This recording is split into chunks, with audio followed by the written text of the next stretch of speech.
If needlework is your passion, whether you're stitching by hand, machine, or mixing it all up, you're going to want to hear about the Mr. X Stitch Contemporary Needlework Prize 2025.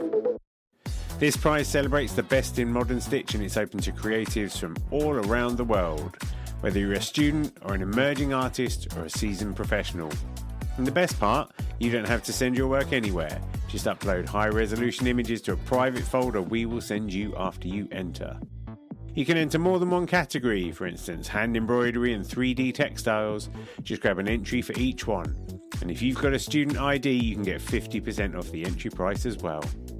The deadline for entering is 30th of June 2025, and entries are now open at xstitchmag.com/prize-entry.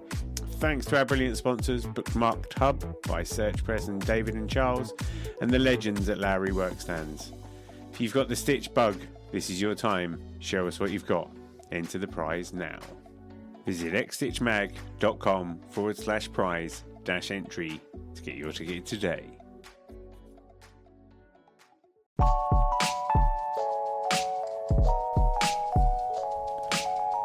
Welcome to NeedleXChange, conversations on the art of thread.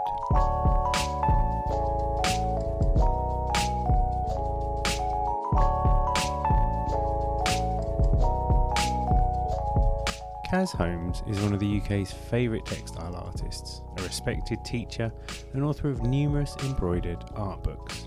Her work often uses found objects and has an alchemical philosophy, where the creativity is discovered at the edge of uncertainty. Cas and I have a terrific conversation about the fearlessness of surrendering to artistic flow, how to be resilient when life throws curveballs at you, and the value in paying attention to the everyday. You can find out more about Cas via her website and get her books using the links in the show notes. If you enjoy the show, tell your fellow creators, and if you want to leave a review on your favourite podcast platform, that would be fantastic. Enjoy the show. Yeah, let's start with that, because this is the interesting thing. I was trying to ascertain with you how deliberate your work is, given the fact that you like to... I'm almost like going in with my entire thesis straight away here. You use it as a form of documentary, but you also allow the objects that you find to dictate what you make. So you're not entirely the director. It's like you're a co-director. Absolutely. I like that. Yeah, I'm a co-director of the material. So there's something in the material that triggers me. The only true thing about the whole process is that none of the materials I use, the base materials, even the threads, have been purchased. And most now in the last 20 years have been given. I haven't gone out and found them in charity shops either. Right. Yeah. Or collected on my travels. So that's really what I do. I kind of retrieve these objects from hand to hand. And in the passing of them, I realise that I've come to identify that they have a history, and it's up to me to uncover that history. And often that history might be in partnership with the person who's given it to me. Unknowingly, they might have said, I've got a few old pieces of tablecloth, and I always wonder why who did it belong to? So there's a mystery there. And but there's also a commonality, because we all have these things somewhere hidden away. Yeah. So I was thinking it's almost like you're a ghostwriter. You get those situations where someone wants to write a book, but they're not that great at writing. So they employ somebody else to help them get it out of their system. Yours is obviously they're giving the work to you to make something with. But in a way, it's almost like they're going, hi, can you interpret this for us? Or... No. I think that would mostly happen with commissions. Right. People give me materials. So I'm doing a personal commission, and I'll ask them to maybe send me some information about what they were interested in, or who the commission is for, or what it's about. So I'd say that's more ghostwriting, but I'm still left to my own devices. So I don't know. Maybe I'm the devil writer. This is a theme. She's a very respectable lady, Cas Holmes. No. Based on what I've been experiencing the last 2 years, there's somebody up there not doing me any good. But no, I kind of think it's a dialogue, because I think all cloth, the minute you have it in your hand, I mean, you probably feel this even with newly purchased cloth, but your fingers are for me, my third eye. Right. In fact, I've only got one eye that's working. It's my second eye, basically. Right. But Right. for most, I always think that in the hands of a textile artist, the thing that differentiates me more from a painter is the amount of times my hand is on the cloth rather than distance from a brush, and that Mm. feeling that the cloth gives as it passes through my hands. It's like uncovering it. You gradually uncover the story, so it's still my story to tell. It's more like a news reporter. Mm-hmm. Yeah, Yeah. yeah, Yeah. yeah. A soulful news reporter. I'm trying to uncover its story and what it means to me, and where it has a connection to my experiences and what I'm going through. So I would say it's a meeting point. The cloth pushes what my own thoughts might be in various directions according to how I respond to it, and all of the fatalities that happen along the way with the bits of cloth. Things that don't go right, and I kind of engage with that as a part of the process. It feels very brave. It feels like you must surrender a lot in the process because, some people will go, I'm going to make this thing. This is the way it's going to look. And obviously, there's always a bit of alchemy, whereas you're very much at the alchemical scale of things, aren't you? Yeah, I don't have a clear. I call it a line of inquiry. I mean, my surname's Holmes. I kind of think about that idea as a line. Yeah, I often use that corny exchange when I'm I've got a teaching, but pipe. I, yeah, but it's more like a line of inquiry rather than I am going to make. What am I interested in, and how am I going to uncover that in what I make, and it kind of reveals itself in various stages as I'm processing that information. Even when work is on the wall, I have a piece I'm working on at the moment for Gypsy Maker Mm. project with the Romany Cultural and Arts Company, and they haven't seen it yet. But I'm reworking a piece that was important to me 10 years ago when I was at the Knitting and Stitching show. Um, because I identify with it in a different way. So I'll even rework my pieces. I've been known to burn pieces almost ceremonially. Rarely, no, it's just sheer frustration. I haven't got room in the loft and the bin is full. But, I'm prepared to let go of pieces because Yeah. it's like when they're in an exhibition, they're just resting in that space until I know what I'm doing with them next. So don't hold on to them too tightly, And I think it's metaphorically. yeah. And it's interesting that you're going back and revisiting old works again. Like, that's quite a thing to do. Like, I think a lot of people would I, go, "Oh, it's done. I'm moving on." Yeah, but I've got hundreds. I mean, above my head there, I've got hundreds of sketchbooks, and I think we go through cycles of things, and we draw upon past experiences in order to move forward, if there is a thing. I mean, I'm very much in the basis that I'm having to live in the here and now, and I think make best use of each day. Mm. Um, but where I am is in a very different place, and so sometimes when you uncover these things that are hidden in your house that you've probably got many of them, Jamie. They're hidden. Mm. You've got pieces that you've made that haven't sold, or you made them at that time and you've moved on, and somehow they start to kind of call back. They're calling back to me.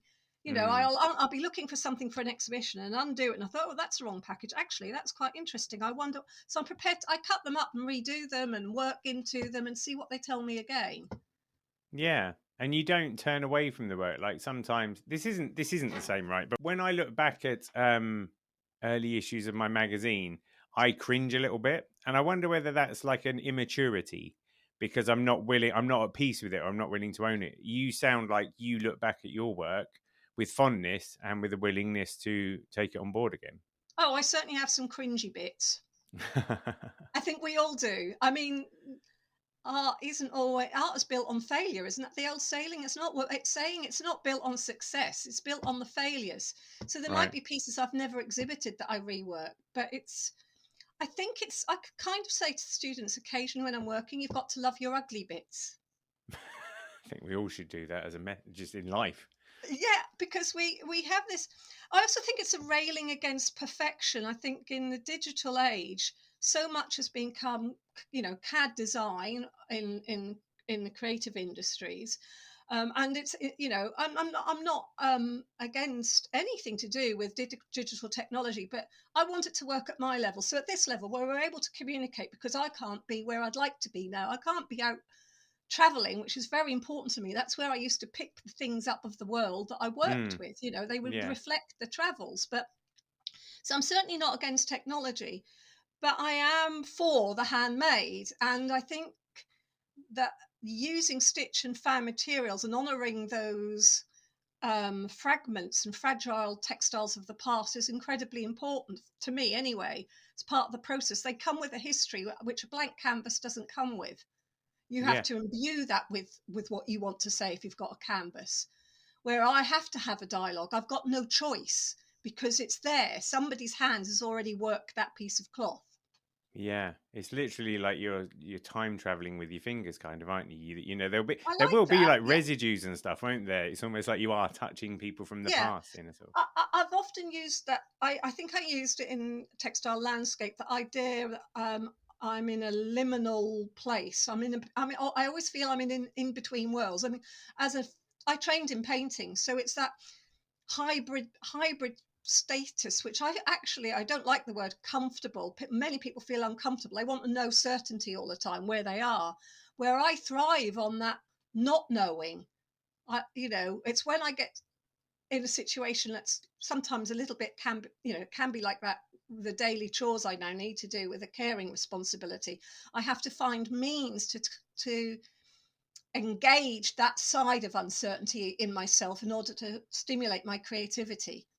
Yeah, I read I like me old business books and all those sorts of things. And there's a guy called Seth Godin who did a book called The Icarus Deception. And the idea is that, you know, we get told that Icarus flew too far close to the sun and he failed, you know, but he's saying that's not what you should do. He said, if you're in that position where you feel anxious and nervous and tension and like your lizard brain is shouting at you, telling you you're going to fail, that's when you're the most alive because you're pushing at those boundaries.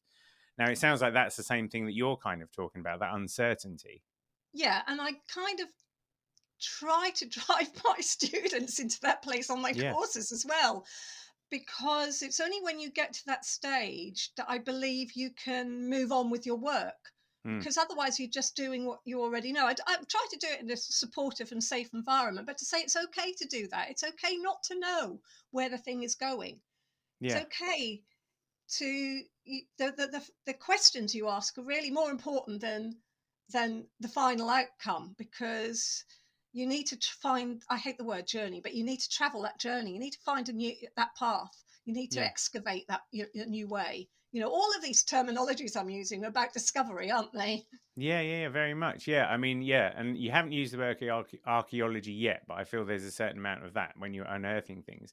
Do you think the Yeah. fact that you use found objects and things that people have given you is a shortcut towards uncertainty because you're already starting from an uncertain standpoint? I think that's true. And I mean, we all think we know what textiles feel like because we wear them every day, and we have an association with them. But that association can also be a connection to other people. But to then start to invest in that process of uncovering what that cloth is telling you, I think is valuable. Well, it certainly is for me.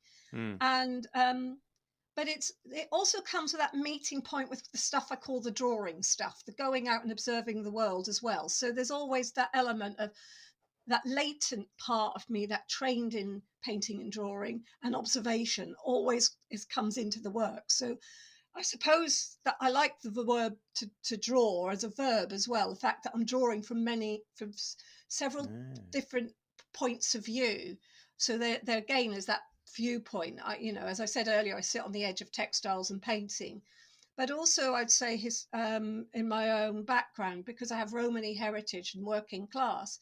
I've got a degree, so there's that kind of liminal meeting point there. Keir Starmer was only talking about that this morning on the radio with regard Right. to middle class kids not being able to get above a certain threshold. And I think I'm very fortunate to have been educated in the late 60s, early 70s, because, I think a lot of middle class kids did get on and defy what was their normal path in life and went to art colleges. Yeah. So let's talk about that. So you got a fine art degree in, is it 83? Yeah, 83 at What brought you, what, sorry, go Maidstone on. College of Art. It's now University College of Arts. And what brought you to that in the first place? What was Young Cas into? Young Cas was always outside or upstairs because I grew up in a pub. My dad was a painter and decorator. Sign writer as well, right? Absolutely, he was a sign Yeah, writer. interesting. Mum would run the pub during the day, and Dad would be out working. He worked with a small, painting and decorating firm early on, and later worked for, strangely enough, Jarrells and Son, which were book printers in Norwich. That was his last job for the last 15 or 20 years of his life. And when I was 8 years old, we moved out of the pub. But certainly, when you're young in the 60s, you couldn't be seen in the pub, so you were either outside. And Dad said he'd never worried about me being bored because I'll always playing, doing, drawing, or whatever I was doing. So I never forgot that need for invention, if you like, because being bored was part of life then. You weren't Yeah. always filling every minute of your time with everything. You had to find things, but I found things to do naturally, just always have been inquisitive. And I went to school and started to draw. And I kind of remembered that I was doing some drawing of it. Was an iris at the time. I must have been in a junior school. And the teachers had asked if I would do some drawing for some project or another. I think it might have been little school catalogue in our little primary school. And I was working with the last stubby pens and things I had. These were the things Dad would buy me at birthdays and Christmases. Money was tight, so I'm not. That's just how things were. Mm. And so they bought me a small art kit so I could do what I was doing, and cleared it with Mum and Dad and said, she's doing a job for us, we wanted to do that. I don't think that'd be acceptable now, but I don't think I ever stopped wanting to draw. So it's really not a case of did I look out for it. I never stopped. Right. And then when you went to college and you studied fine art, was textiles on the agenda at all there, or No, was I it was on right? a drawing and painting course. Right. So what So brought the textiles into it? destroying a canvas I didn't like, that I was compelled to work with as part of an art college project. Right. In our first year, and believe nobody in my unknown to me, my mum knitted. I didn't find that out till later in life when she knitted me a cardigan. I'd never seen her pick up a needle in the Okay. entire time until I must have been in my 50s. And she gave me this cardigan. I said, "That's lovely. Where did you get that?" I knitted it, and I went, "What?" I'd never, I'd never seen it. I won't talk anything else about Mum because it's another story, but it was just, I never ever saw my mother pick up a needle and thread, knit, or do anything when I was a child, or, even until 50, I was completely Right. surprised. Yeah. So nobody in my family, my grandmother kind of distanced herself from that stuff. She tended to cook and look after the garden, but nobody. I wasn't surrounded by textiles as a child, so I didn't have that. But I was surrounded by cartoons and things that Dad painted on our walls, and his sign writing jobs, and his love of looking, because he went to Norwich School of Art at 14, so he had an eye. He already had an eye, but Yeah. his career choices were very limited. So And would the he did. sign writing have given you like an unconscious understanding of design? I think so. I mean, I used to go and help him weekends when we worked for some of our older neighbours, which obviously I'm an older neighbour now, but we'd help them.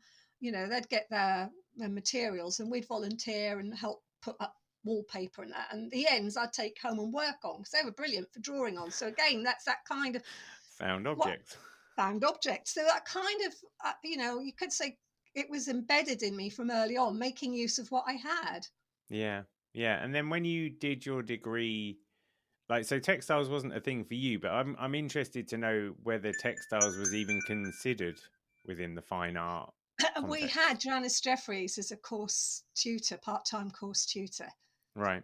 So, and she'd also studied and researched with Magdalena Abakanowicz Wow. and the Polish weavers. Right. And when I first started to pull and work that together, that's when that another alarm went off in my head, and thought, I find this much more interesting than just working on the surface, because it was the person who painted it probably thought it was lovely, but it was a painting left over from the previous student cohort, and that it was just a project reusing what other people had left and doing something with it. And I just found it much more engaging, and that really got me investigating what materials could do, but a limited range. Early on I studied mostly paper and paper making, so for the first 15 to 20 years, most of my textile exploration were on mostly paper substrates. Right. And machine embroidery, that has been a thing since the start?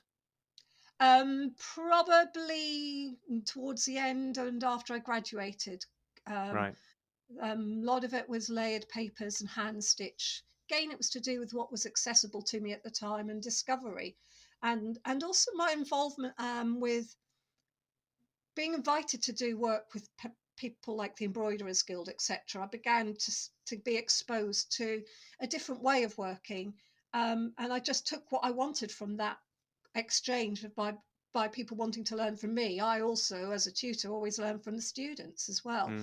Mm. But I always worked with a mechanical sewing machine. My very first was a Frister and Rossmann. My second, which is still sitting beside me today, was an old vintage Bernina 730, which I found in a skip at an art college I was working at the time, and begged to take it home with me. And they said, yes, if you can repair it, you can have it, which I Like did. King Arthur pulling a sword out of a stone, and Cas pulls a I Bernina out of a love that. skip. Yeah, yeah. Well, it makes that mechanical drawing mark, but it's more than that. I do it with a machine. I mean, I love hand and machine stitch combined. It's strange. I'm often asked, do I hand or machine by many people, and I do both because they're like different types of mark, and I make them because of the mark they make. As much as I'll make a mark with a paintbrush, or there's gold paint on the piece behind me. Actually, it's not gold paint; it's foil from cigarette packets. Right. Okay. Yeah. Yeah. So Right. again, there we go. It's sort of Yeah. it's been a lifelong love-hate relationship. Yeah. Yeah. Do you have? What I mean, so this process has been going on a long time. I mean, have you been solely an artist? You're an artist and a teacher, underwriter, and a writer, of course, and a writer. an Yeah. Yeah. author, Yeah. yeah. Yeah. I But mean, how many books have you got under your belt now? 5. Yeah, they're good. I like them. I like the. Is it Thank you. embroidery in the everyday, the latest one? Yes, it is. Yeah, Yeah. I call it my lockdown book, but I think it was. They're all for different reasons tough to write. Mm, Um, that was written in double quick time, right. but I was given the opportunity to extend that. They wanted it. Batsford are fabulous to work with, so Mm, and our voices are left within the writing. But mm. yeah, it was hard to write for various reasons. Can you go into those reasons? But we were, I suppose, we were all in lockdown, so that ability to engage and meet with the artists had shifted. Mm, And I knew that some of the things I was discovering about myself as part of the process of not being in that space, which is valuable to me, and it's still valuable to me. I mean, I have been teaching via Zoom by invitation. I don't, or, I have done some courses with West Dean, which they've been very supportive in encouraging me to do some Zoom courses with them. But I do them for invitation because, as you know, my partner had a stroke, so I need to mm, balance that time between care. I call it the care, clean, and create balance now. mm-hmm. Um, but that almost is like that was the full stop on the end of the pandemic. So during the pandemic, and we're still in it, we're still facing that. Mm, People are still getting sick.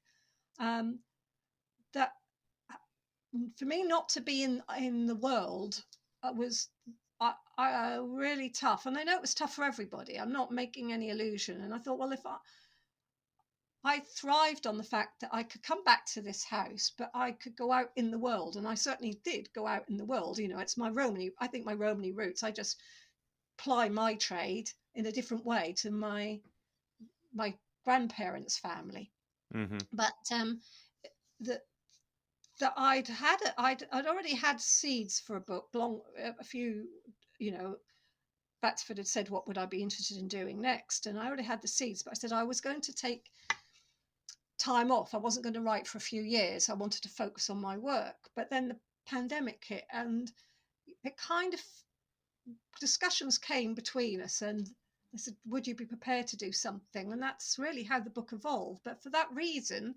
it kind of came out of that, again, out of uncertainty, Mm-hmm. which is where I thrive. Maybe Batsford recognised that within my work, that I best write. Even when I write, I don't have the whole book planned out. Right. I have the content of what I think I want to say in it, but I'm willing to shift and change, rather like with my work. As I write, I leave space for that. So Yeah. 75% through the book is when I really begin to see how it really finally forms. But I Yeah. allow flexibility because you never know what's around the corner. I do know that there's something that's driving inside of me when I write, in the same way with my work, that kind of, say, a core, like a dancer has a core. I think all artists have their own core, and Mm-hmm. you should allow yourself to kind of go in different directions. But somehow, um, being able to voice my thoughts and engage, being very fortunate that artists have been involved with that writing as well, is a privilege, and Mm-hmm. I don't take it lightly. I think it's incredibly important that I engage with other artists as part of the process of writing, so that people can see that we all respond to our tribes, if you like, that we Right. all need a family that we belong to when we're creative. And these can stimulate and develop ideas. Yeah, I think actually that's a really important point, isn't it? Because it's quite easy to feel like you're creating in isolation Yeah. just naturally, particularly because it's not a team sport, is it? The stuff we do, it's like individual work. So it's quite easy to feel like you're the only person there, whereas actually there is a community. You just have to reach out and touch them. They're not kind of as far away as you feel. Yeah. And I think that community is very supportive and Yeah. presents their own challenges. I mean, I've certainly known that within the last year. So literally the day the book was published, Derek had his stroke. So I, Right. I couldn't go out and, it's like, again, that liminal place is, one part of me wanted to celebrate, and the other part of me was just running around Yeah. thinking, what the hell's going on? Yeah. Yeah. Can't imagine. Yeah. One of So the things. Go on. extreme emotions on that day for Yeah. various reasons. One of the things I appreciated about the book, it felt sort of quite zen in as much as, it's called Embroidery in the Everyday. And to me, it's about paying attention to the small stuff, stopping and smelling the roses, and just reinforcing that point, because I think that there's beauty to be found in the quiet moments. I see a lot of artists who do that, they capture vignettes, they capture moments, and there's that documentary style of art that Yeah. means that people capture the magic we might not realize is magic, but they do, and then that gives it some value. Yeah, and somehow I think, even when I've travelled, I made a comment when I was in Australia, because I make quick sketches when I was in Australia, but I never really made any specific work about that experience of being in Australia. And I'm fortunate to have been there 5 or 6 times. And then one piece came out of it called "The Edges of Australia," and but it's also, again, was to do with the commonality, because I need to be of a place to be able to make something reflecting that. I need to know where I fit in. And so Australia will always feel alien to me. But there were commonalities, and that was what that piece was about: the edges where we touch each other, like the washing lines, or people having plants that were definitely I'd recognise in my own garden, particularly in Melbourne area and Victoria. Those commonalities, but were slightly different. So it's where I saw the everyday things that I was familiar with, but in a different context, that throws me. So and again, in the Netherlands, I can find a connection. So I grew up in Norfolk, so there's a lot of similarities in the approaches. But I need to be of a place. So even when I'm traveling, I don't try to fly. Once I'm working in a place, I tend not to want to be going at 10 miles, at 100 miles an hour and looking at things. I'm quite happy to spend days in one place, just so I become more familiar with it and get to know the feel of the place, rather than I'm trying to think of the right word, but a real sense of the place, as opposed to just an awareness. Yeah, you can understand why people are happy to find a McDonald's, because it's a place that they know is going to be the same. And it's almost like you're standing on a steady rock in a river. And now that you're on a steady rock, you can go, okay, now I can have a look around the river, because it's like Maslow's hierarchy of needs or Yeah, something, isn't it? My yeah, and structure, my foundation's there. maybe I'm looking for the familiar and unfamiliar places. Yeah. So that then when Um, you're in the familiar, you're at peace to then face the uncertainty. yeah, and I would say that's what this house does for me. I mean, I don't know if you've ever done that or had that experience. There are times, when I was out in the world that I wanted to then come home. I was desperate to come home. Mm-hmm. And not due to anything that my hosts or anything. You get to a point where you just want to be back and doing things that weren't with other people for a while, and Yeah. vice versa. In some respects, that's I'm having to drive and find different ways to seek that engagement today, which is what I'm doing. I'm kind of accepting of what life throws at me. I always have been. I'm flexible in that way. Doesn't mean I don't get angry at times, but I just think, well, that's my life. How do I handle what I have now? I mean, that's what you've said all along, is your capacity to manage the uncertainty and to process it. So we go through fear, don't we? And we go through joy, but you don't want to let those things overwhelm you. You don't want to stop them getting in the way of progress. And that's kind of And what you're saying there. yeah, and also it's about harnessing it. I've learned an awful lot in the last 2 years. I wouldn't say I deliberately go out and seek it as a seek adversity or challenge as a place to learn, but learning comes out of it, whether you want, for me it does anyway, whether you want to or not. So I engaged with it, finding out what are things naturally. As the things start to settle here, I began to become more aware of how important vision is, how important our sense of space is, both physically and mentally, through needing to work with physio with my partner, but Mm, also it raised other sets of questions in my head about how we all look at the world. And I think embroidering the everyday kind of set that seed to begin with, mm, because it yeah. was a shift to, I think for most of us it was a huge shift in how we could be and how we could look at the world. Yeah, yeah. I got quite lucky because we moved house literally a week before lockdown. So the new place we moved to, we didn't know what we were missing, and in a way, that was an interesting buffer because we Yeah. we weren't missing out because this was all new. So the fact that it was very quiet and the only person, my best friends were Mr. and Mrs. Hermes, the people that delivered packages. It was kind of like Oh that was yeah. all like fine, Didn't really have to work on that.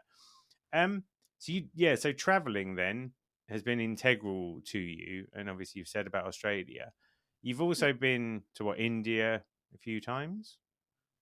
Yeah, a couple of times I've been to India, and I was due to be in India in the last year. And I look at the calendar and think of all of the things I'm continuing to cross off. We all crossed off things during the pandemic, and I was Mm, beginning to book things in just yeah, as we had a stroke. And there was a time where I thought I could start going out more into traveling. That's what you're told, that things will go back to sort of normal once you've got a care package in place. Well, that is totally unrealistic. I've accepted that. But I do work. I've gone to do some workshops in schools locally. I mean, locally, I mean in Kent. I'm going to doing some yeah, training. I'm teaching. My only live course this year is at Westdean in September. Um, I've Derek's part. Derek's brother is coming over, flying over, so he has time with Derek, so I can do that because it is important to me to be out in the world and doing something where I'm physically in the same place with people and teaching now and again. I yeah, try to do that at least once a month, mm, whether it's local or with a group. But I think my ability at the moment to be able to go on long engagement trips of exhibitions, etc., is virtually impossible. yeah, I managed to get to the Antwerp last year for the launch of the shipping forecast. right, And again, that was due to a family member flying over, Derek's family member. My own family live in Norfolk, and I can't go into various reasons why, but they're facing their own difficulties, which means it's very hard for them to come down for a few days. yeah, Um, so, but that was so important. So if there's something really important, that is a viable option, but I can't depend on it. yeah. When you've done your traveling, because you said that, you know, people have been giving you items and various things. I'm guessing when you go on your travels, you pick up a few bits and pieces here and there. I'm just wondering if there's a way, like, say, a visit to India, whether that visit in itself becomes like a found object that then you end up processing. The How much you're, experience does, yeah, and yeah, yeah, the experience does. I mean, I'll give you an example of how two different cultural situations. India will be a good one to start with, and I'll go back to Antwerp. But in India, a few years ago, I was invited to do a project with a school, a girls' school, and I went for about 4 weeks. Some of it was funded by the Arts Council and the British Council to do this exchange. So I would be picking things up from the street, etc. But part of it was also research into my own cultural background, because Romani, Romani gypsies originally came from northwest India. So I was looking for the familiarity that I could see in the way that my grandmother had things in her house, and the images and photographs I had of her family and the Vardos, the caravans, with the paintings and the style of painting that I chose to use weren't very different to some of the paintings on the walls and on the textiles in northwest India. So they kind of brought home the idea that we have far more in common with each other, as people, than we have as differences. There'll be subtle differences, but we can trace our roots. And in fact, the Romani language um, um, has its roots in the Indian language. So there is that connection. So I made pieces around that time. This was 20 odd years ago, and that went on tour called Traces. So there was that dialogue about the past, the connection I have with my family, and what I uncovered about it. So we come to today, and I don't know if you've seen anything. I can give you a link at the end of this project, the shipping forecast. right. They're all fragments of cloth. Some of them I picked up at Folkestone and Dover, but many were given to me as I travelled to do work in Europe mostly. But I've got some from some from Australia and some from the USA. But I really made a point of just having these torn and distressed fragments that I hand stitched words that I'd picked up, or headlines in the newspaper about migrants and where they're going to, where they're coming from, both positive and negative, but the whole issue of people moving around. And wasn't certain why I was doing it. I just started to stitch these words. And when I went over to Antwerp, I lost a whole portfolio of work. I was having an interview for a major project, which was going to be and was exhibited at with Anna 3 at the church in the centre of Antwerp, city of Antwerp, which obviously is where the Cunard lines came from. Right. So where the migrants went from Antwerp, from Liverpool, from Ireland to the USA. So I'd visited the museum. I stayed with friends, worked with the church, but I had this interview. But I'd lost the whole portfolio I was taken with, never got it returned. So I'd lost a whole body of work, including these samples, apart from the one I had in my hand. So the only thing I had for this interview was this fragment of cloth with these stitched words in. I contacted them on my way in. I think it was actually just, I'm not going to go into detail, but it just seemed to me, on reflection, many people who travel lose so much of value to them. They lose their family. They can only put things in a small bag to carry. They lose their connection to place. And nobody would be migrating or moving or getting on those boats if they weren't in real trouble in the first place. Yeah. You and I wouldn't make that choice to get on a boat in the middle of the sea like that. So that I'm not saying it was an easy body of work and I have any answers, but I wanted to use it to raise questions in myself and just see what happened, or that kind of nurturing thing that you have with cloth about saying we can still care even if we're asking questions. And some of the words I stitched were uncomfortable for people to see. Yeah.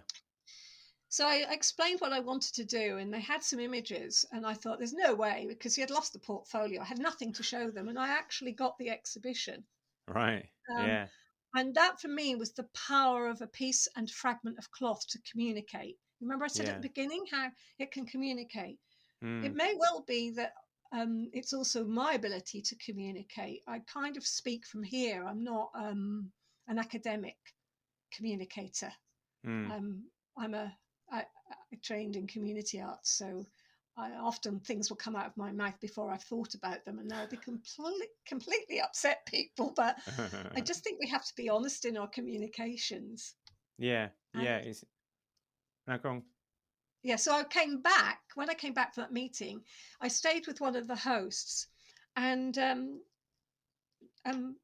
I came back with some fragments of cloth they wanted to give to me. They said, they couldn't. I mean, I was panicked when I lost the Yeah. portfolio, but Yeah. I wasn't kind of tearing my hair out. Somehow it kind of, after I'd had that initial panic and things settled, I said, well, you just got to move on from that. There's nothing, it could turn up, it couldn't turn up because it's done. Because they had this an artist invited every year to fill this church, and I filled the basement. I mean, shipping forecast, people can find a link to it on my Yeah. Yeah. Yeah. Yeah. page. I'll put a link in the show notes. Um, but so you had these fragments or my small samples and some of my work pieces, so they could see how I worked in more detail. Completely lost. And when we had the meeting, I was actually talking about how we could engage with that community around them. And they have something called the forensic sciences, which isn't the same as us for working with people who had mental health problems. So it's their way of working. We had people, so we had people working and engaged locally to the church, as well as some needlework groups, and they produced work to go in this exhibition because I said I wanted it to be about an engagement with people, because the whole thing was about that interrelationship of Mm. working with people and talk and using fragments that reflected that migrant story.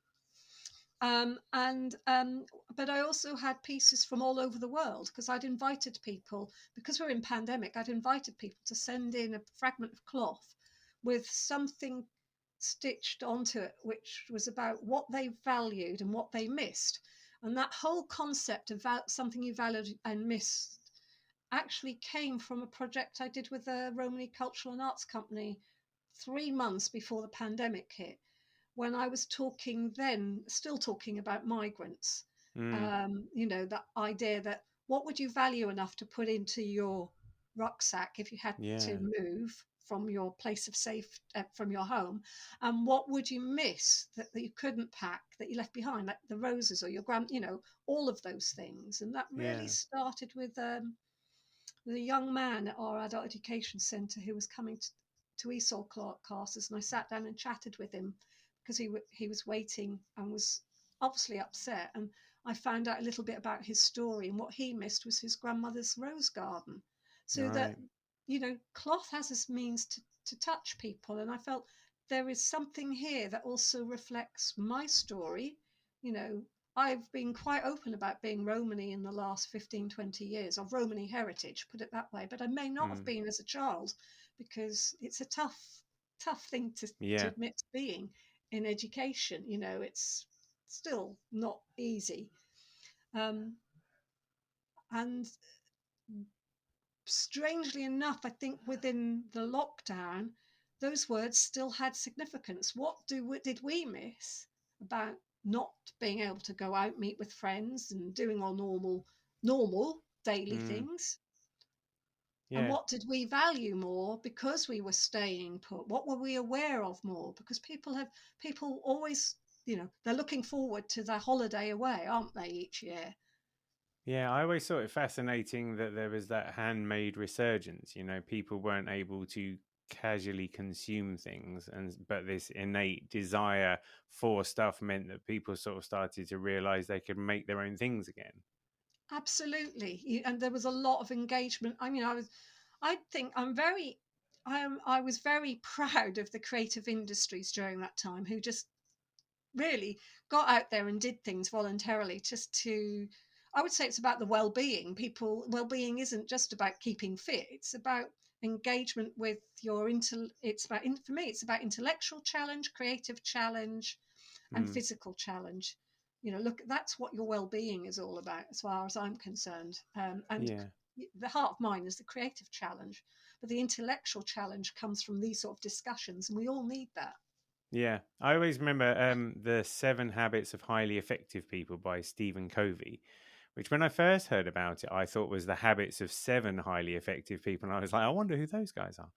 But as an aside, but the last habit is always sharpening the saw, and I think that's an interesting one. If you're a successful woodcutter and you want to keep cutting wood, you got to keep sharpening your saw. You got to make sure that your tools you use are in good condition, and I think that's what that is, isn't it? It's just Yeah, and not yeah. And when you said earlier on about working with that uncertainty, I think that's part of that process. If how far can you push it? It's when a piece of work I get, when I start to think, God, I don't know where it's going, or I'm a bit scared by it, or it's raising questions I don't know, or I'm not certain. That's when I get more excited about it, and yeah, sometimes want to throw it at the wall, but that yeah, wouldn't do yeah, much damage. It's yeah. a piece of cloth, but it'd be lovely if I was making a ceramic. I'd make a lovely resounding smack against the wall. I was going to say, considering you said that one of the first things that got you going was you knocked some paint onto a piece of fabric, like throwing something at a wall, I'd imagine is just part of your process as standard these days, isn't it? Yeah. But the other thing I note is that you spend a lot of time looking for questions rather than answers. Yeah, I don't know why. That's that little girl in the garden at the pub all over again. Mm, yeah, I remember with my granddad and sometimes with dad, because I'd always, when dad worked at Jarrell's, instead I'd stay on at school because it was a quiet place for me to continue with my homework rather than home. mm-hmm. And then I'd walk down to Jarrell's and we'd often walk home together. I had a lovely relationship with my dad.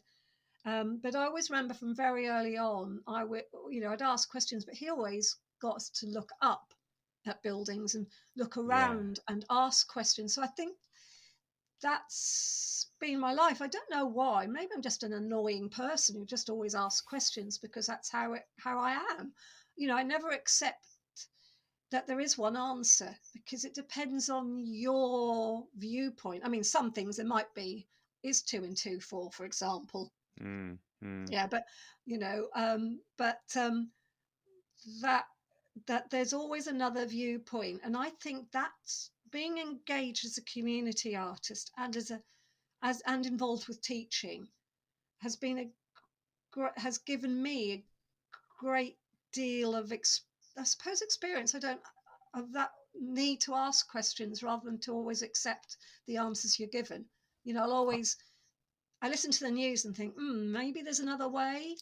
I'm not yeah. always certain I know the way, but I'm always questioning. I think a similar analogy. I was part of Milton Keynes Embroiderers Guild when I lived in Milton Keynes, and it was great for me because I got exposed to textile art that I wouldn't have sought to find. So, Yeah, what is it, confirmation bias, when we often just look for stuff that we already agree with. I think we owe it to ourselves to do the opposite of that and go and get people to absolutely. explain stuff that we haven't got the foggiest, because it makes us a broader human being, I guess. Yeah, and I've always retained my interest in other art forms as well. So when I'm working on courses, I don't look at textile artists purely.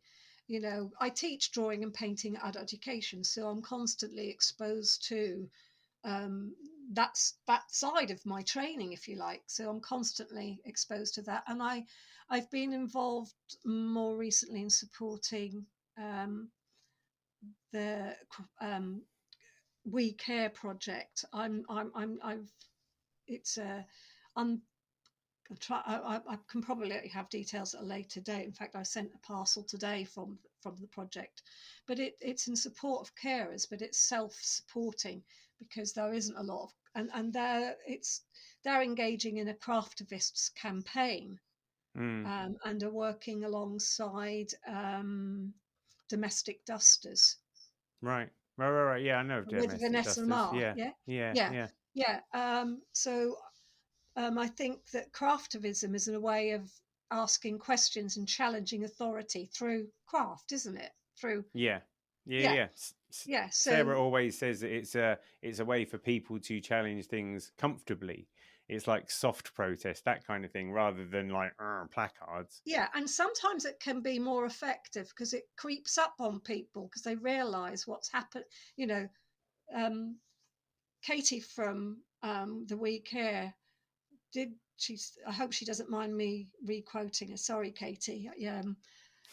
Said that at one event, I think in Wales, people were hand stitching, and the MP that had come to the event. So I'm not kind of saying what the event was, who the MP. So I'm not going to reveal any of that because That's even if fine. I remembered the names, when she was aware of what was being stitched onto the pieces of cloth, it hit her. She realized that voice came through much more profoundly than just a protest. She thought she was going to a little craft event where people be knitting, but then it kind of reached her here in her heart. And I think that is the underlying power of the needle and thread. You know, suffragettes knew that, suffragists knew that, Grenham Common knew that, you know whether they consciously knew, but textiles and protest have always been together in some form or another. That soft protest.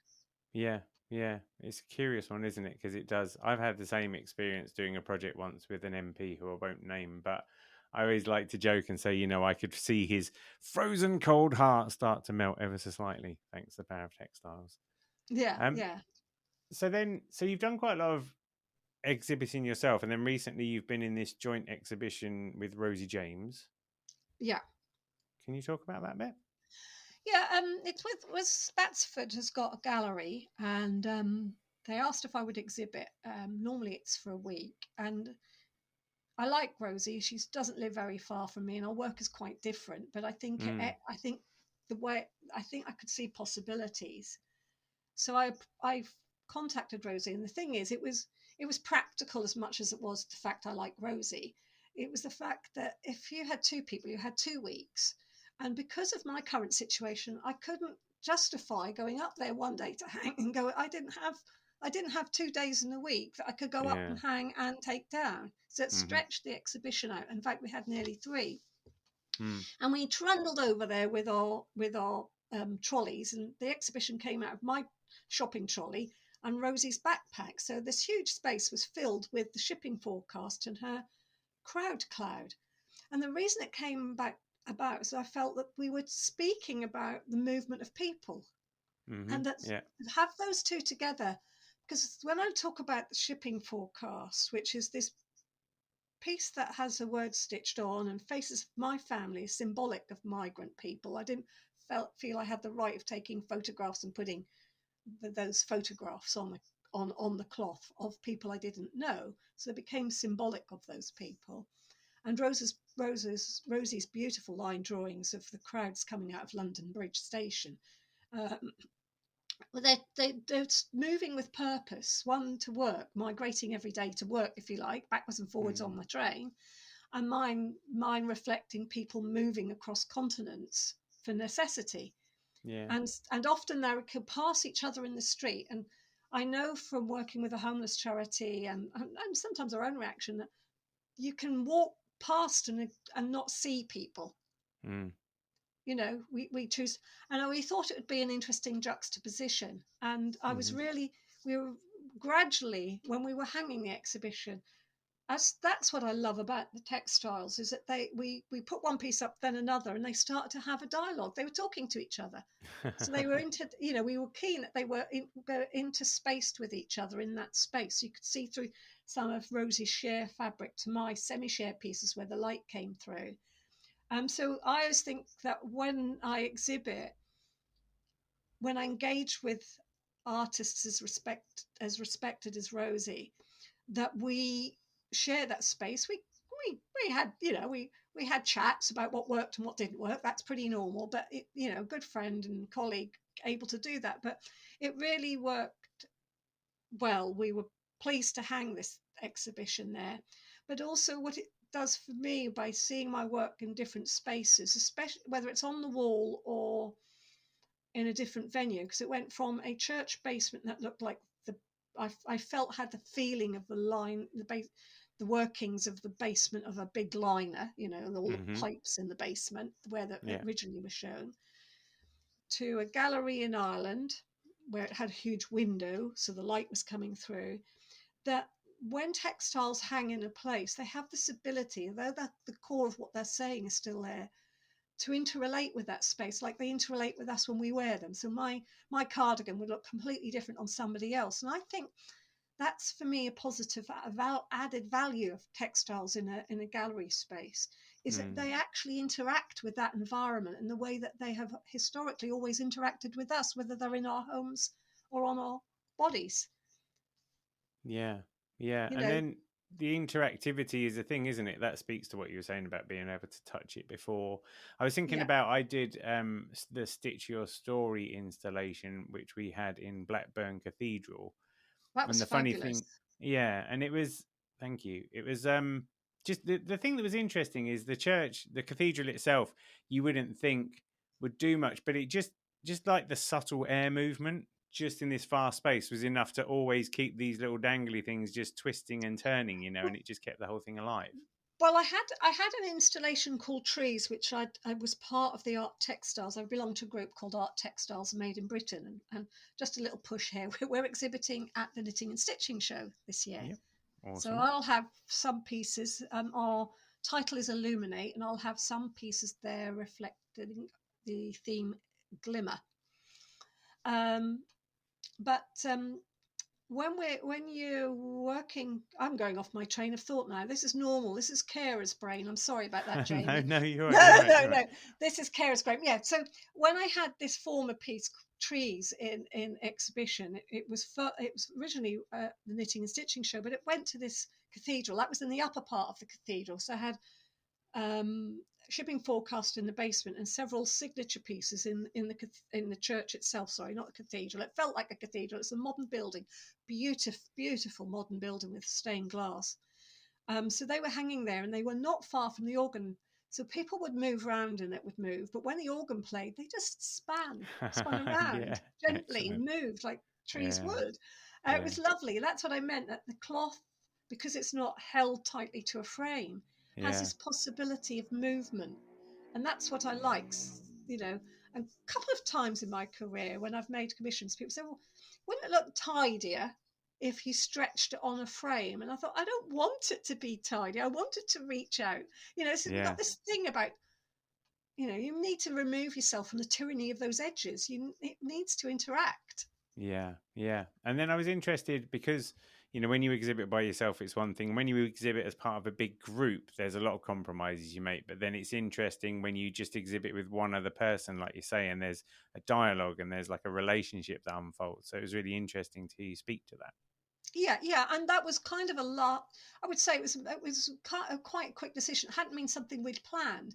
And I know Rosie's crowd cloud hadn't been seen for some time, but we immediately, when we got into the space, I knew I was going to put the shipping forecast, and I didn't know what she wanted to exhibit, and she just said, I'd like to put crowd cloud with it, and that's just how it went. We had a few other pieces that kind of related to the theme of travel and migration, so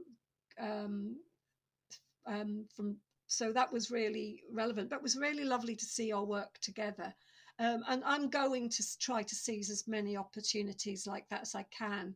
The fact that I have been able to exhibit in the last 2 years has been down to my partners. I mean, I've got an exhibit. This shipping forecast goes up to Scotland in August on the invitation of Craft Scotland.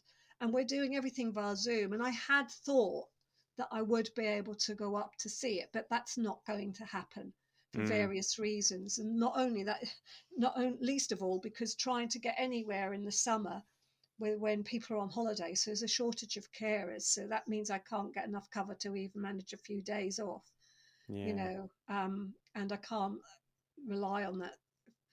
But I accept it. I mean, I exhibited in Ireland. An exhibition was planned before Derek had his stroke, and Rob, who runs the gallery, put the work up with his team. We were via Zoom. I did a meet the artist via Zoom to a whole gallery of people. So, that's one thing the pandemic has taught me. I don't know if I'd have been able to have done it before the pandemic. Having this interaction, it has its value, Jamie. It's, Mm. you know, when your choices become limited, you make the best choice you can that suits the situation you're in. That's how I see it. And Yeah. I've been very fortunate in my life that I've worked with a lot of people over the years, and my project partners, the people I've worked with over the years, have actually been very supportive of me over this period of time. Yeah. No, that's amazing. I was going to ask you, I was going to ask you about the change with Derek and how whether you can feel that pulling your creativity in a different direction. I would say 100% yes. Yeah. Is it too early to say what that is? Are you in the exploring the uncertainty phase? I'm kind of moving through that. Mm, I think for me, it was like I did a piece because it was very unusual for me to be here at home on my own. That's never happened. So you can imagine he's in hospital for 11 weeks. Mm. He's the person who's the homebody, and I'm the person out traveling in the world. So I'm Mm. in this house. Apart from we were still in the pandemic, so I could only go and see him for an hour every 3 or 4 days. So, Right. yeah. Yeah. So I'm in this house on my own. I kept up a couple of engagements, but some of it I couldn't anyway because of needing to be around at the hospital. Um, and so it became a place where I had to work through a lot. And what I did was turn to the needle again and to my Yeah. sketchbook. And it was the middle of late summer, early autumn. There's a lot to be done in the garden. So the watcher in the garden had to become a gardener. And during the quiet times, I'd sit and stitch the things I discovered in the garden I hadn't paid attention to. So again, it's that paying attention to the overlooked, Yeah. because that was his domain. He loves and still loves gardening. He gets out and waters when he can, but I do the heavy work. But simple things, and I think that's what I started to do. Much the same I did with the shipping forecast for a very different reason. Well, his first words were when I was talking, I couldn't find a WD-40 because a lock had jammed in the gate, and I needed to get the gate between my neighbour and myself open. They've been incredibly supportive, but I couldn't get the lock undone. And you go when you visit someone for an hour, and at the first week or so, he was not communicating at all. You just talk, and Mm-hmm. I just said, I still can't find a W. And he suddenly replied, it's in in the cupboard above the toilet where it's always kept. And I thought, Derek's still there. Amazing. So his communication was there. What he has, this is why I've been playing around with things to do with how the brain works. He has the visual version of aphasia. So he's a maker, he's a sculptor. He built a lot of the things in this house. Mm-hmm. So eyes function perfectly, but his brain doesn't pick up the signals. Right. Okay. Yeah, Interesting. Right. yeah. So he's improving, but Mm. uh, he will. We're aging as part of our lives. There are things that are happening to me. I still cycle, I still walk, but it takes me longer to do things. I have to consider things more. You'll find it happens to you, Jamie. Oh If it's God, not, yeah. I'm starting to see a need for yoga already. I'm there. I'm Oh, I don't know if creaky. I've ever got that far yet, but I do. It's not, trying to get out to do that is harder for me. Even doing that is harder for me now. Yeah. I go out for 2 or 3 hours, and I have an app on my phone. If I'm going for a walk, I can check he's okay. Mm-hmm. You know, Yeah. yeah. So it's those sort of things. So I have 3 hours respite where I don't have to even look at the app. Somebody comes in and I get that. Mm-hmm. And I'm learning to trust that I can go out for a couple of hours or have someone coming in for an hour. And if things happen, they happen. It's not easy, but they're going to happen if I'm here or not. Yeah. I guess Um, there's some. No, go on. Sorry. So it was about me trying to understand how I also needed to slow down for him, because he needs to go at a slower pace. Mm. So I needed to slow down in order to work, particularly the first year, and then when he broke his hip again. But needing to work at his level, work with his physio on his therapy, although not all the time. He didn't want me to be doing that because the physios were trained and I'm just Cas, so I had to, Mm-hmm. but it's been a revelation. The fact he's up walking with a quad stick, not far, but he's walking is to me a small miracle, Yeah, and definitely, of his definitely. determination. Yeah. And it's nice that you've been able to keep your creativity going as well, though. You know, for a lot of people, I think it might just knock things, you know, completely on hold, but it's good that you've been able to maintain the flow, even if it's a diminished, slower flow.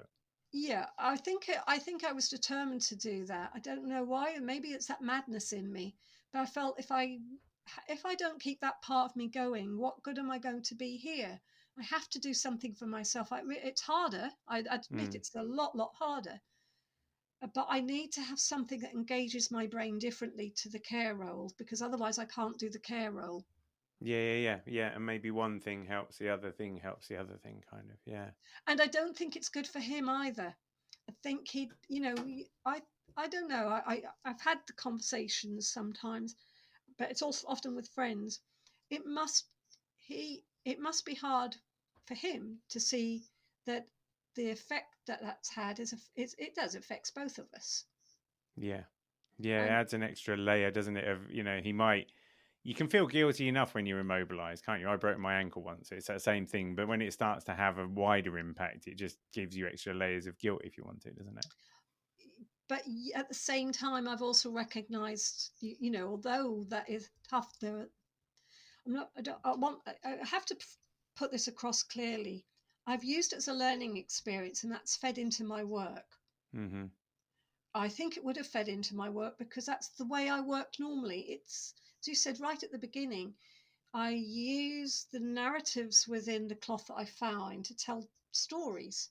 Yeah. And I, it doesn't matter to me whether the person who sees my work gets my story. When it's out in the public domain, it's what stories they take away from it, what they have. And maybe this need to tell stories is embedded in the roots of my history, because the Romany culture has always been about the narrative history, spoken history. Mm. Yeah. Because those You know, are the things you can take with you, aren't they? they are the things you can take with you, and the familiarity again coming through. So what's happening to me is my experience, but what we're going through isn't unique to me only. I Yeah. know that. So Yeah.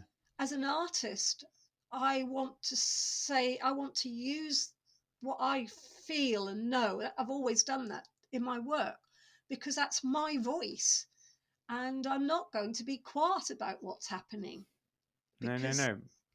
you know, that, and I really don't, it sounds awful. I care that people have their own voice and they can come and engage with work. But what they think about my work no longer matters to me anymore. I do what I want because I want to do it.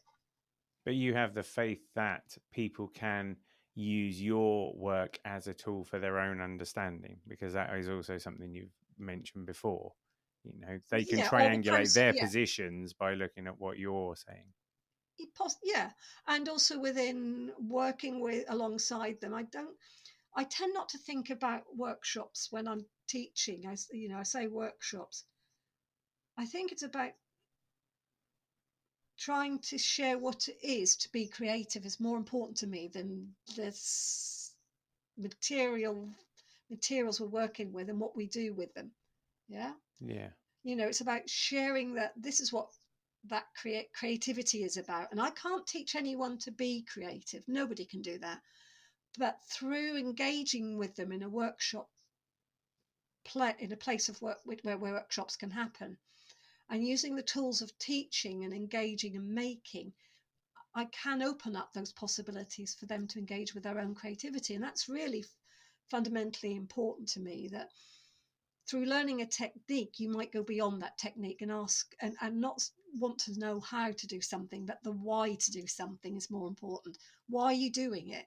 What's it Yeah. for? So I think in textile landscape, I close with that idea that my work is all about the why to, not the how to. Yeah. Yeah. No, I think that's brilliant. I think that's good. That's something we should all take away, really. Yeah, Um, and that perfection is immaterial. I and in the materials too. Um, I don't want. We don't live in a perfect world. an imperfection in what I find is what I want to celebrate. Yeah. We have a little postcard up in our kitchen that Mary found somewhere, but I quite like it because it means the girls get to see it a lot, and it says you're meant to be real, not meant to be perfect. Absolutely. I think that's a great postcard. You'll have to send me a picture of that. Yeah, Remind definitely. myself. Because Now, I have to remind myself that with all these balls I'm still juggling in different ways, that you try to do the best you can, but that's all you can do, because you are human, and you're not perfect. And there is always some way you can move on. Did this become a talk about philosophy? I think, no. is it I like love it. that? I love it. This always goes this way. Do you have a favourite album? Do I have a favourite album? Don't know if I necessarily have a favourite album, but I am partial to the Kinks, Uh-huh. and but I do have a favourite song. I have Go on. two. Am I allowed Yeah. two? Yeah, of course. Yeah. Lark Ascending. Oh, nice. Thomas Tallis and all that. Yeah, Tom. And No. then no, it's Yeah. not Thomas No, Tallis. it's Vaughan, isn't it? Vaughan Vaughan Williams. Yeah, Yeah, yeah. because he based a lot of his music on studying folk music. Right. Yeah, so Lark Mm. Ascending and Blackbird, Beatles. Oh, nice. Yeah. Yeah, so Good shouts. Blackbird. Both bird Yeah. related as well. Pardon? They're both bird related as well. Yeah, I don't think that was necessarily it, but that, yeah, it's strange. How do you feel I about just the like funky the sentiment chicken? in that, but I'm kind of too eclectic in my music choice to have a singular album that I would always say that's my favourite album. Do you listen to anything while you're working? Sometimes, less so now. It depends on what I'm doing. If I'm doing some art making, I might listen to music. Occasionally, I used to listen when I was stitching downstairs, less so now. Occasionally I do, but depends on Derek's hearing, depending on how comfortable he is, because I want to sit with Derek sometimes, and too much disruption or distraction is hard for him to then focus. You need to, often you need to focus on one thing at a time with the strokes. If he's sometimes eating or moving, if I can't speak too much if he's walking in an area he's not familiar with, for example. So if we manage to go out for a tea or a coffee, get a taxi and go somewhere, he needs to walk concentrated, because a distraction can mean a fall. Yeah. It has to be totally focused. Yeah. Do you talk to your work while you're making it? Yeah. I feel like you might do, yeah. Do you, Jamie? Do you? Well, I mean, rarely do I do some work. Probably casually swearing when it starts to go a bit wrong. That's probably more I my do. thing. I often do. Sounds like I'm a bit mad, but yeah. No. I can see that, because you've already said you're communicating with it through your fingers and stuff. I can imagine you talking to it as though it's a person and a being you're working with or whatever. That makes sense. Yeah. I like that. They are. I think that is in any artist's hands, because you're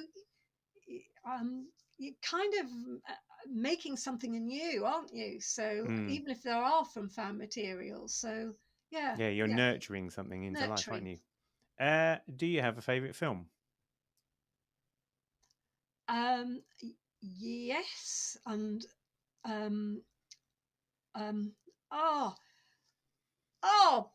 my what again? That is Kara's brain. You'll probably be able to tell me. Don't worry. It will come to me. Do you want to do favourite book and then we can come back to favourite film? Might unlock it. Might unlock it. It's a black and white. I think it is a black and white film. It's got Gregory Peck in defending a young black boy. Not 12 Angry Men. No. What's the other one? To Kill a Mockingbird. Yes, that's it. To Kill a Mockingbird. Sorry. Get in there. What? No, you're so right. Another bird. Yeah, right. Yeah, that's true. Wow. There's something. Remember what I said at the beginning of this about those 3 bodies of work, which suddenly, yes, yeah, and that's amazing. Yeah. And the favourite film is The Colour Purple. Okay. Sorry, is that the favourite book? No, that's a second favourite. Sorry. Okay. Yeah. Yeah. The Colour Purple. Right. And a favourite book sounds really strange, but it'll always be close to my heart because it's the first novel I read, and it's still there, is Black Beauty. Okay. Yeah. Right.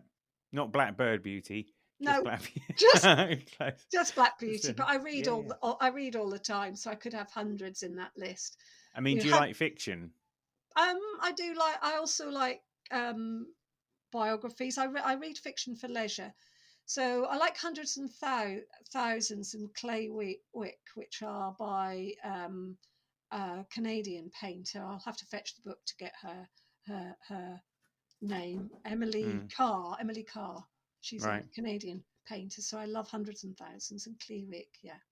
Okay. And then my last question is, what's the most interesting thing that nobody knows about you? Well, how can I say what's interesting? What's the most, because I'm probably too exposed. Yeah. What's the most interesting things that nobody knows about me? Because even though they've now discovered that I find gardening therapeutic because it's the sheer physical aspect of it. I mean, you might have lain your soul out so much. So because the thing is you're at this point of uncertainty. You're at the creative edge all the time. So you're overexposed, you might say, because you don't get the chance to hide stuff away when you're playing in that ballpark. No, and So, probably I choose not to because maybe it's about that communication that I'm just like everybody else. I don't share everything, but I had to think twice about how much I shared about what Derek was going through, or so I don't post photos or things necessarily overly post what's happening here, but I do talk about it because I think that's giving voice to a lot of other stroke survivors and carers. So again, that connects to me having a voice and using it wisely. So there's a balance to be found, I think, between talking about stuff and then glamorizing stuff. I mean, social media makes it difficult to talk about things that are meaningful and find that point where you're not showing off about it. Do you know, like so many people do like virtue signaling and that kind of thing. Like yeah. it's quite hard to be sincere in the right kind of way because Facebook just amplifies all things in the wrong direction. Yeah, and that can also be taken away from you anyway through Facebook and overshare. Yeah. Yeah, I think, yeah, I suppose that the if the one thing that probably people a lot of people may or may not know that I have restricted vision.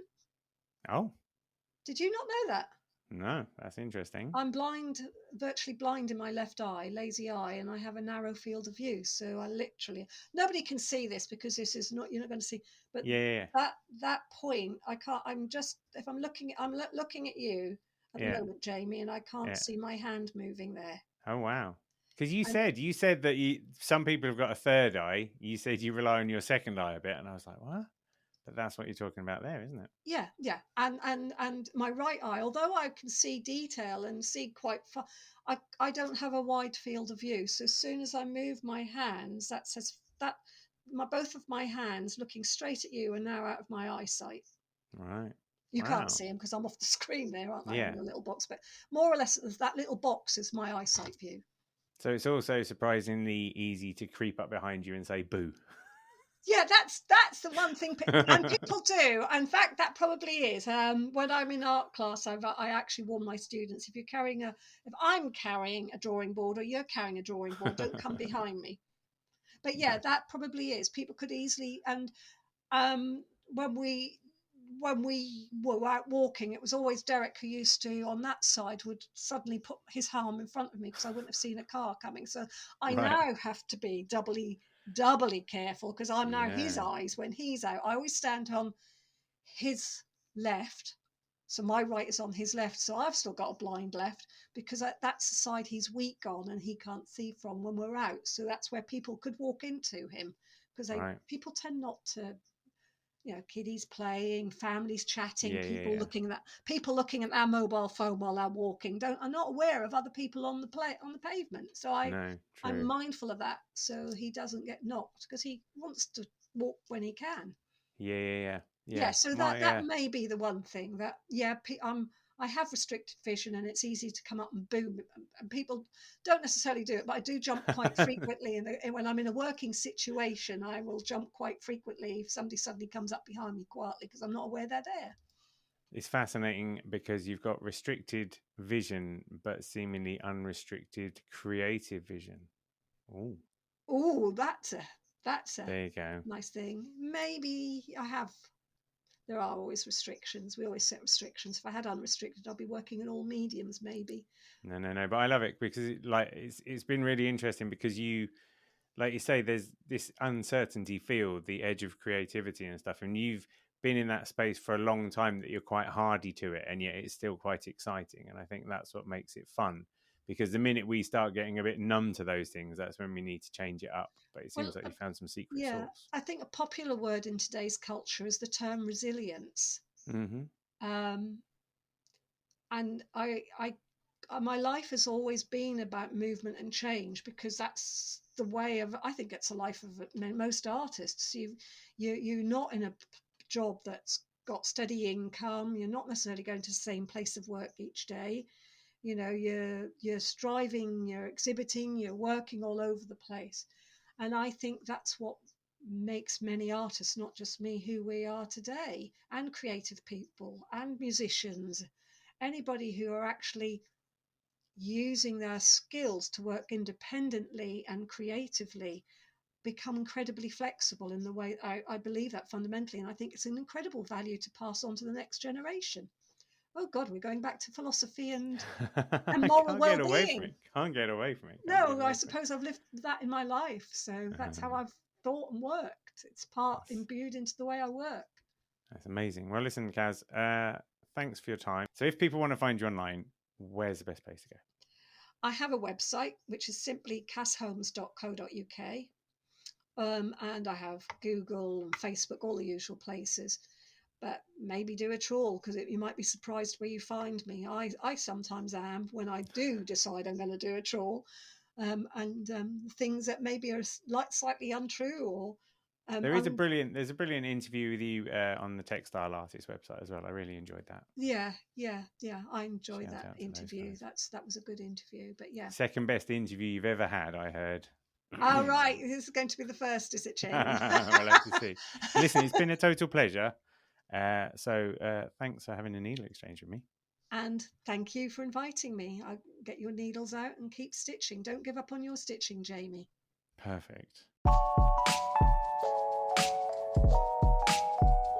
Thanks for joining me on another Needle Exchange. I hope you enjoyed the show. I'd love to hear from you, so feel free to email hello@needle.exchange, that's NEEDL.exchange, with any thoughts, comments or feedback. And if you want to keep up with all the news, sign up to the Needle Exchange mailing list at bit.ly/Needle Exchange. See you next time.